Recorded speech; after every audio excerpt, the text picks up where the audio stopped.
साथियों, आज हम आप लोगों को संगति का असर के बारे में बताने जा रहे हैं। एक बार एक राजा शिकार के उद्देश्य से अपने काफिले के साथ किसी जंगल से गुजर रहा था। दूर दूर तक शिकार नजर नहीं आ रहा था। वे धीरे धीरे घनघोर जंगल में प्रवेश करते गए। अभी कुछ ही दूर गए थे, उन्होंने कुछ डाकुओं के छिपने की जगह दिखाई दी। जैसे ही वे उसके पास पहुंचे कि पास के पेड़ पर बैठा तोता बोल पड़ा, पकड़ो पकड़ो, एक राजा आ रहा है, उसके पास बहुत सा सामान है, लूटो लूटो, जल्दी आओ जल्दी आओ। तोते की आवाज सुनकर सभी डाकू राजा की ओर दौड़ पड़े। डाकुओं को अपनी ओर आते देखकर राजा और उसके सैनिक दौड़कर भाग खड़े हुए। भागते भागते कोसों दूर निकल गए। सामने एक बड़ा सा पेड़ दिखाई दिया। कुछ देर सुस्ताने के लिए उस पेड़ के पास चले गए।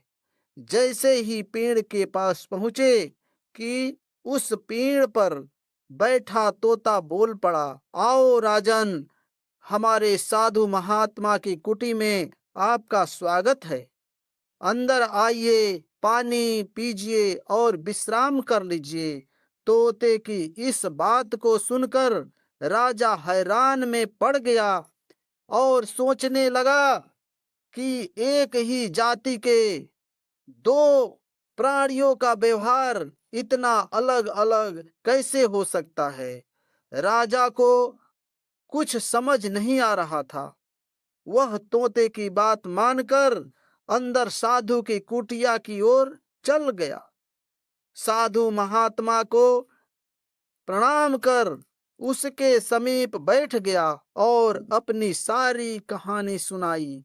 और फिर धीरे से पूछा, ऋषिवर, इन दोनों तोते की व्यवहार में आखिर इतना अंतर क्यों है? साधु महात्मा धैर्य से सारी बातें सुनी और बोली, ये कुछ नहीं राजन, बस संगति का असर है। डाकुओं के संग रहकर तोता भी डाकुओं की तरह व्यवहार करने लगता है और उसकी ही भाषा बोलने लगा। अर्थात जो जिस वातावरण में रहता है वह वैसा ही बन जाता है।